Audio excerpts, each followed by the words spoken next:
$10 drive-through car wash every weekend only at Airpark Canterbury, Parking Island off Russley Road. Duncan, Webb and Matt Doocey, thanks so much for your time. Morning, Chris. Morning, Duncan, I want to start with you. Chris Hipkins acknowledged the report. This is the major report out yesterday saying, and I quote, do I think vaccine mandates were a bit too wide? Yes, actually, I accept that finding. But do you also accept, though, the damage has been done for many people, though? Oh, look, I think the vaccine mandates were tough, and the courts said a little later on that in some cases we pushed them too far. And in terms of damage, that there is some harm to the kind of community, if you like, cohesion, because we saw that the stringency of those rules kind of pushed some people away and created some social division. On the other hand, I think you've got to put the whole thing in context and say that was a fast-moving pandemic where some tough decisions were made. And it's really important that we get that COVID inquiry and learn and try to make sure that we're a bit better prepared next time, because the biggest finding is we simply weren't prepared for a pandemic of that nature. You're right in suggesting it was a fast-moving pandemic, and that was one of the criticisms in this report, that the government didn't move fast enough when the evidence was presented to them, particularly suggesting that one of the variants, the vaccine was essentially not going to help or be effective from the first variant, but the government still maintained various mandates.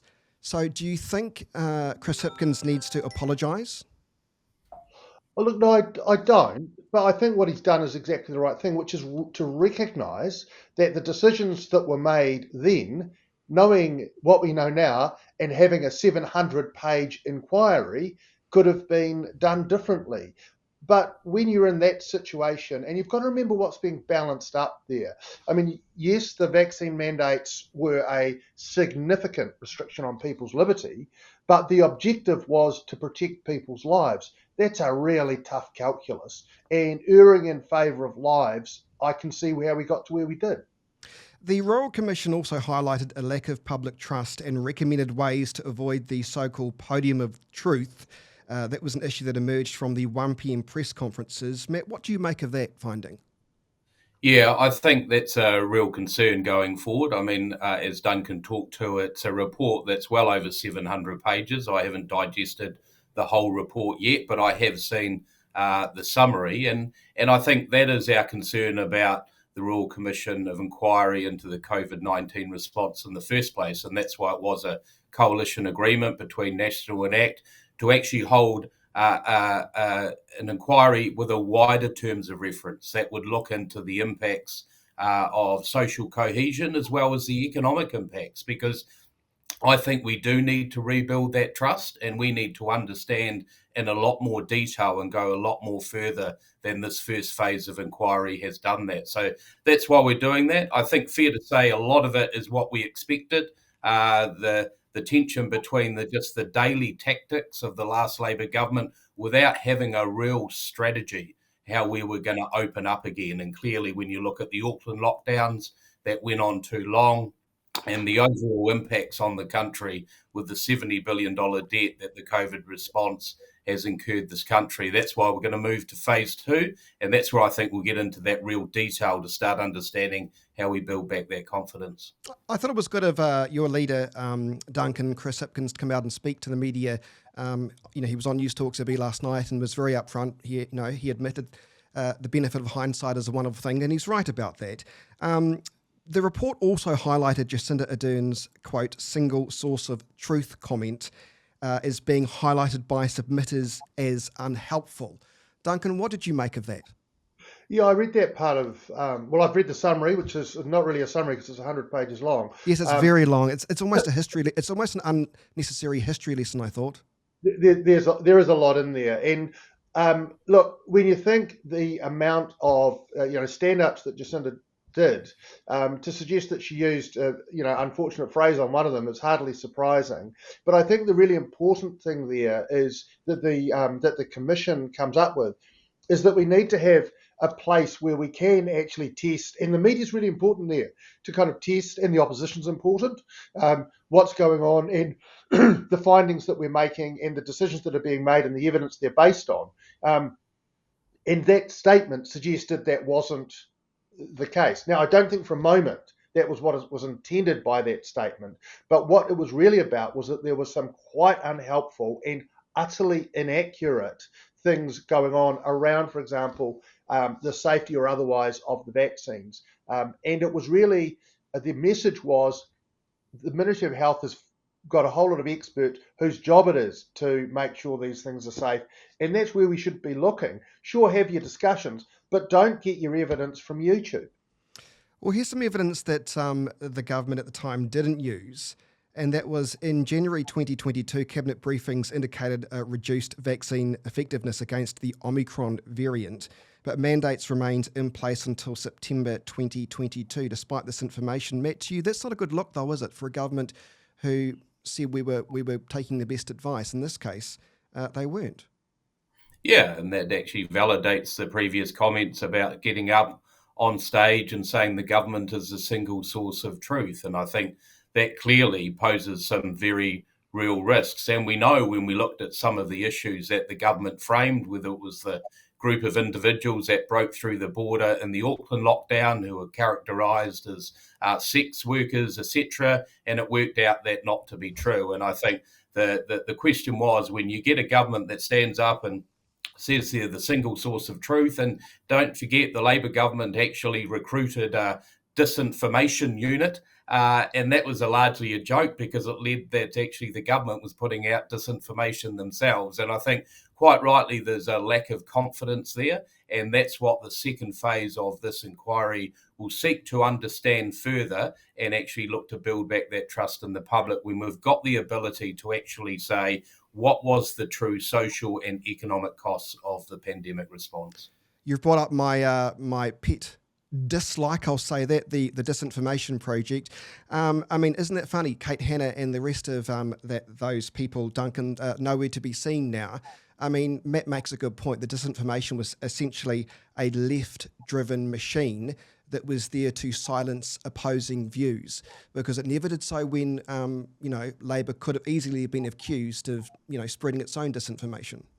Well, I think one of the things we need to recognise is that disinformation is real and it's actually quite dangerous. And Matt's government's just introduced a foreign interference bill, right? Which actually is part of disinformation. Is not some amusing and benign thing. It's actually a weapon.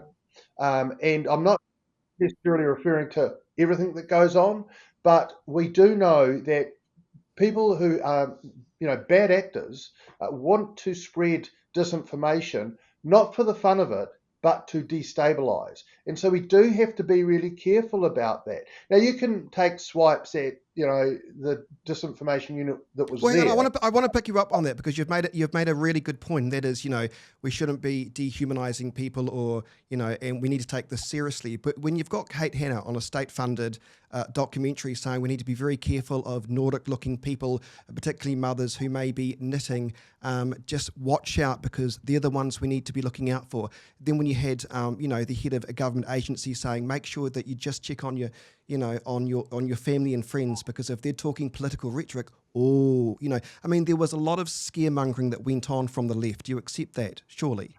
Well, no, look, and I'm not familiar with those particular comments that you refer to, but one of the things we do know that happens is people find themselves down a hole, and one of the questions that the disinformation unit was trying to address is how to get people kind of back into a normal conversation about politics, but just make sure they stay connected with the real world and don't disappear off the horizon. Matt, do you agree with that? That at least what the Disinformation Network was trying to do is keep people on an even keel, so to speak? Look, I have no problem if we've got people out there fact-checking information and making sure that we don't have inaccurate information out there. I think the problem with the Disinformation Unit, and largely with the last Labour government, is it became more about controlling the narrative. And I think people started to see through that. We've also seen that in the first phase of the inquiry. The terms of reference, again, was about controlling the narrative as well. And that's why with this government, we've opened up those terms of reference to have a look at it, the good, the bad, and the ugly. So actually, we can be better prepared for next time, not only in the medical response, but actually in the social and economic response as well. Okay, I want to move on. David Seymour was in Christchurch earlier this week to announce that new charter school. He said the school has shown success at engaging students who have struggled in mainstream education. Duncan, what are your thoughts on that? Is this a step in the right or wrong direction in your view? Well, look, the special character schools exist already. So it's entirely possible to get state funding for schools that do things a little bit differently. But they're funded within the same framework and they're expected to meet the same curriculum requirements, have the same aim for the same learning outcomes, and their teachers are expected to be, properly qualified and meet the same standards. Charter schools throw the rulebook out.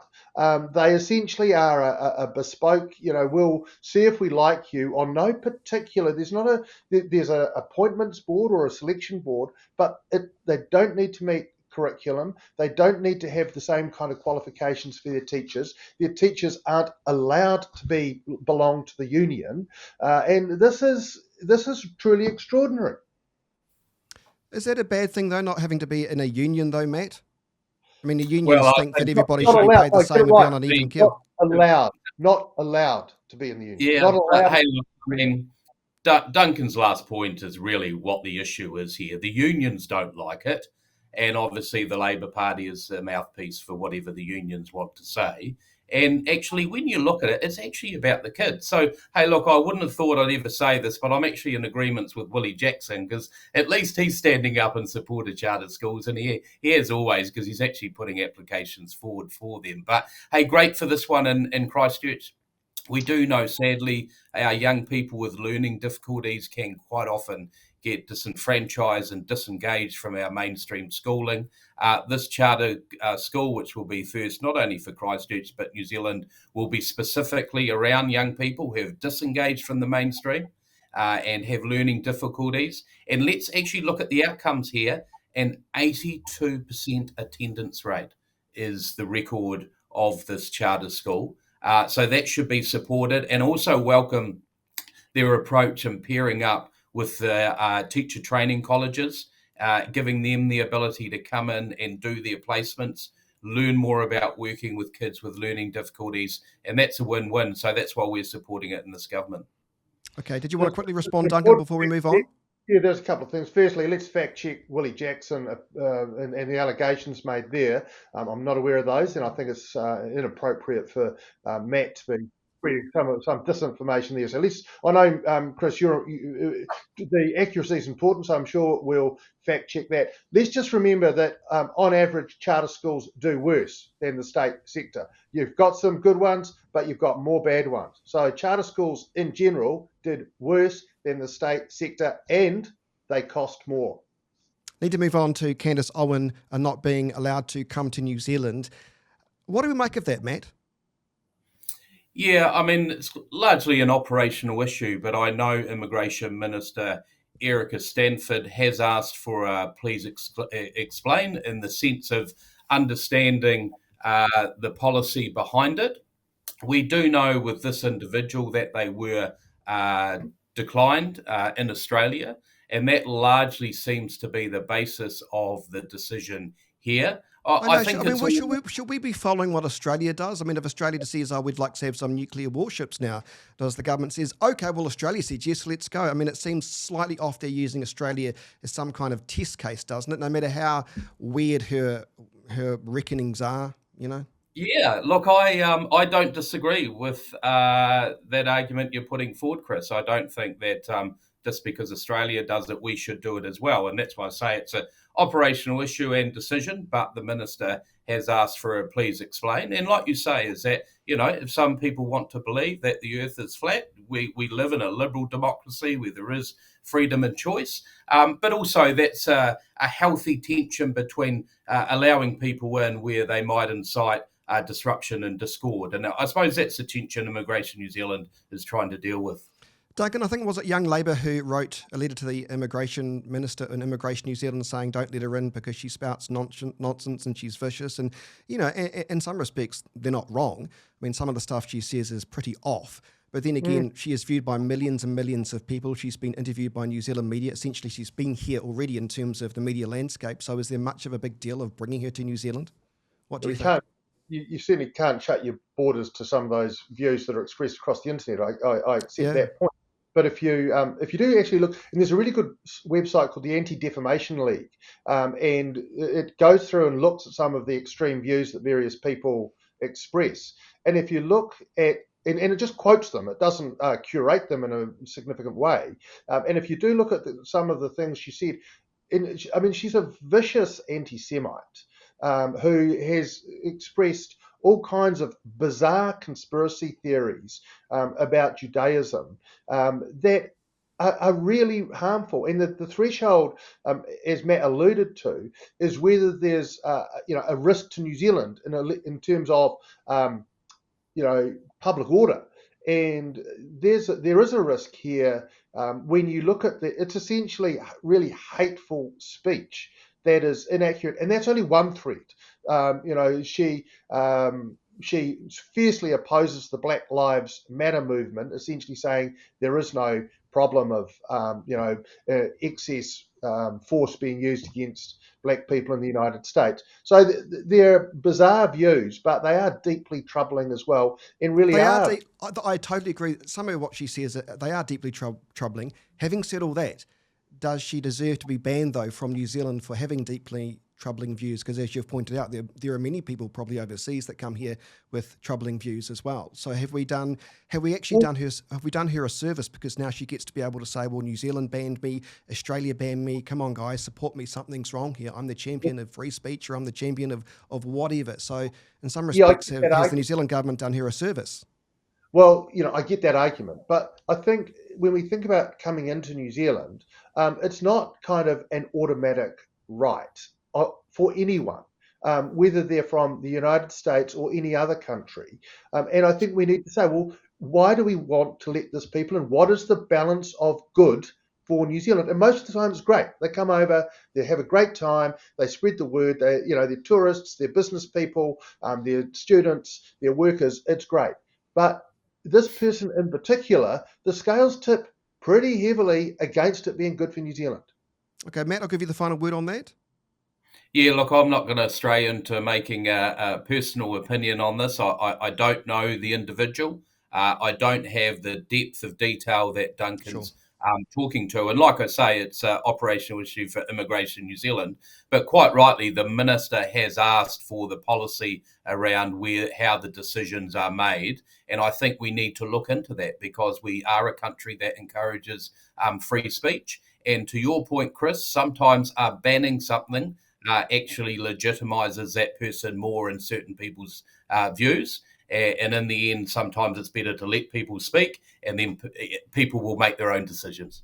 Okay, just finally, where did all the money go that was handed to Solar Zero now that company is now in liquidation? And both government administrations gave, not them directly, but that, what should we call it, fund, a lot of money. Duncan, where's the money gone? Well, we don't know, right? But can I just say, and that's it's sad that that's failed. Really disappointing. I do think that sometimes we have to let new enterprises try, and sometimes we think every failure is to be condemned. Whereas, in a really exciting and enterprising economy, there will be startups that give it a crack, and the government might even support them that don't succeed. But at the same time, we've learned something, and we're going to get there. So let's not think every failure is a disaster. But those programs, getting away from a carbon-based economy and solar technologies is really important for the government to support those low-carbon initiatives. But obviously, there's a liquidator appointed. They'll find out where all the money's gone. Hopefully, we've learned some lessons.